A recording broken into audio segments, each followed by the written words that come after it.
మాట్లాడితే BRS party పైన SIT కమిషన్లు, రాష్ట్ర విజిలెన్స్లు, సిబిఐలు, ఈడీ దర్యాప్తులు ఎన్ని మనం చూసాం. రేవంత్ రెడ్డి ఒక్క తప్పు కూడా చేయకుండా ఉంటాడా? తప్పు చేయకుండా ఉండేది మిత్రులారా. తప్పు చేసే కదా సీఎం సీట్లో వచ్చిండు, ఓటుకు నోటు కేసులో దొరికిండు. రెండోది 100 కోట్లు ఇచ్చేమో ఆ టీపీసీసీ పదవి తెచ్చుకున్నాడు. ఆ తర్వాత రాహుల్ గాంధీ కాలు గీలు మొక్కి మొత్తానికైతే ముఖ్యమంత్రి అయ్యిండు. అయిన పాపానికి రాష్ట్ర ప్రజలకు కానీ లేకుంటే కొన్ని బొగ్గుగనుల శాఖలకు కానీ వాటి మీద వచ్చే డబ్బుల్ని రేవంత్ రెడ్డి దుర్వినియోగం చేస్తాడు తన సోకుల కోసం చిన్ననాటి జ్ఞాపకాల కోసం, మెస్సీతోటి ఫుట్బాల్ ఆడాలనే ఓ చిన్న డ్రామా కోసం 100 కోట్ల రూపాయలు, 10 కోట్ల రూపాయలు అదనంగా కొన్ని శాఖల నుంచి తీసుకొని కొన్ని వేల కోట్ల రూపాయలు వృధా చేసిండు. అయితే ముఖ్యమంత్రి రేవంత్ రెడ్డి గారి పైన విచారణ జరిపే అవకాశం ఉందట. ఎవరు?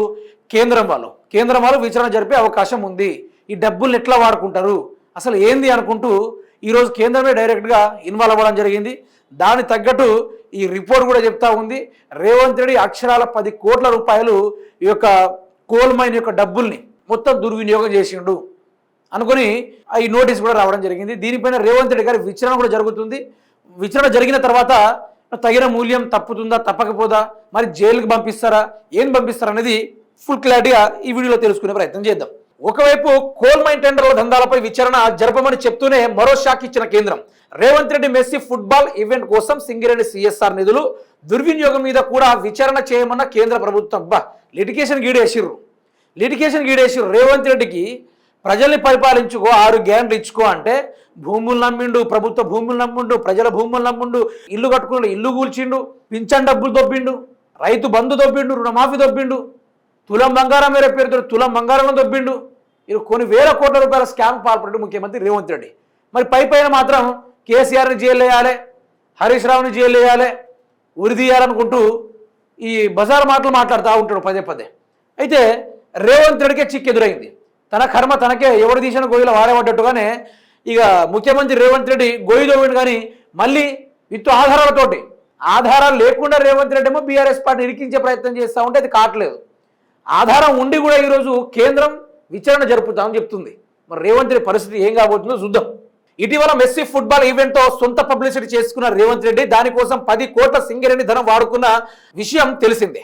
అంతేకాకుండా మరికొన్ని ప్రభుత్వ స్కీముల పేరుతో చేపట్టిన కార్యక్రమాలు కోసం సింగరేణి సిఎస్ఆర్ ఫండ్స్ నిధులు దుర్వినియోగం జరిగిందనే కారణంతో వాటిపై కూడా విచారణ చేసి 3 రోజుల్లో నివేదిక ఇవ్వాలని ఆదేశించిన కేంద్ర ప్రభుత్వం. ఇప్పుడు రేవంత్ రెడ్డి ఎడుపోవాలి ఇటు ఓటుకు నోటు కేసులో విచారణ జరుపుకోవాలా, ఈరోజు తెలంగాణ రాష్ట్ర భూములు దోచుకున్నందుకు అందులో కూర్చొని మాట్లాడుకోవాలా, లేకుంటే ఇటు విచారణలో కూర్చోవాలా?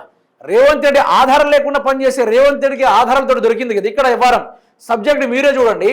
Technical team to analyse this notice inviting tender NIT published ఏ తారీఖు 28/11/2025 for appointment of mine developer and operator MDO for the Naini coal block of SCCL. అయితే ఈ కోల్ బ్లాక్ అయితే ఉంది కదా, వీటిపైన రేవంత్ రెడ్డి గారు ఎవరు అడిగేటట్లు లేరు. ఎందుకంటే రేవంత్ రెడ్డి డైవర్షన్ కింగ్ కదా.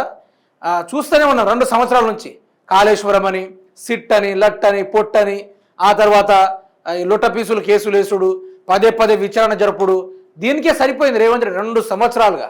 ఇవన్నీ ఇటు ప్రజలు ఆలోచించుకునే టైంలో రేవంత్ రెడ్డి ఏం చేస్తాడంటే అటు సైడ్ ఉన్న కొన్ని శాఖల నుంచి, ఆ గనుల శాఖ నుంచి కానీ లేకుంటే ఆ నైని కోల్ బ్లాక్ దగ్గర నుంచి కానీ ఆ డెవలపర్కి చెప్తా ఉన్నారు అన్నట్టు ఈ 10,000 కోట్ల రూపాయలు ఎవరు దోచుకున్నాడని విచారణ జరపాలని చెప్తా ఉన్నారు. మరి దోచుకున్న మనిషి ఎవరంటే మన రాష్ట్ర గౌరవనీయులైన ముఖ్యమంత్రి రేవంత్ రెడ్డి గారు. దోచుకొని తన సోకు తీరేటట్టుగా ఆ మెస్సీని పిలిపించుకున్నాడు, 100 కోట్ల రూపాయలు బుగ్గా చేసిండు, వృధా చేసేసిండు. ఇప్పుడు దానిపైన విచారణ జరుగుతుంది. మీరు ఇక్కడ చూడొచ్చు. Analyse whether the CSR spending pattern and the quantum is in accordance with statutory CSR provisions. The technical team shall visit the SCCL headquarters immediately, submit the report within 3 days. అయితే ఈ CSR అయితే ఉంది కదా, తొందరగా ఆ అధికారులకు చెప్తా ఉన్నారు అనమాట, మీరు తొందరగా ఈ 3 రోజుల్లో మాకు రిపోర్ట్ పంపండి. ఈ 10 కోట్ల రూపాయలు ఎవరు తిన్నాడు, దేనికోసం తిన్నారు, మైనింగ్ డెవలప్మెంట్ కోసం ఏదైనా చేశారా, లేకుంటే అక్కడ సింగరేణి కార్మికులకు ఏమైనా అదనంగా బోనస్ ఇచ్చే కార్యక్రమాలు చేశారా, లేకుంటే వాళ్ళ శాలరీస్ ఏమైనా హైక్ చేశారా, లేకుంటే ఈ డబ్బులు ఏం చేశారు, మొదలుగా మీరు వెళ్ళి చెక్ చేయండి అనుకుంటూ నాకు 3 రోజుల్లో రిపోర్ట్లు కావాలనుకుంటూ చెప్పడం జరిగింది. అయితే ఇప్పుడు రేవంత్ రెడ్డి కథ ఎట్లయిపోతుందంటే మీరు ఇదే చూస్తున్నారు కదా, ఇన్ కేస్ కాంగ్రెస్ ప్రభుత్వం పడిపోతే నేను ఒక ఫిగర్ చెప్పాను ఏమని, 752 కేసెస్ రేవంత్ రెడ్డి మీద బరాబర్ మీకు అవుపడతాయి. ఆ రోజు ఏ లాయర్ని పెట్టినా, ఏ అడ్వకేట్ని పెట్టినా, ఎంత సీనియర్ అడ్వకేట్ని పెట్టినా కూడా రేవంత్ రెడ్డికి బెయిల్ కూడా దొరకదు. అటువంటి ఘోర అవినీతికి పాల్పడ్డాడు. అన్ని ప్రూఫ్స్ ఉన్నాయి. ఇప్పుడు ప్రూఫ్స్ బరాబర్ సిఎస్ఎల్ కూడా చెప్తా ఉంది. అదేవిధంగా ఈ డబ్బులు ఎవరు దోచుకున్నాడు అనేది చెప్తా ఉంది. దీనిపైన ఇది కదా అసలైన విచారణ అంటే, ఇది కదా ఎవిడెన్స్ ప్రూఫ్ అంటే.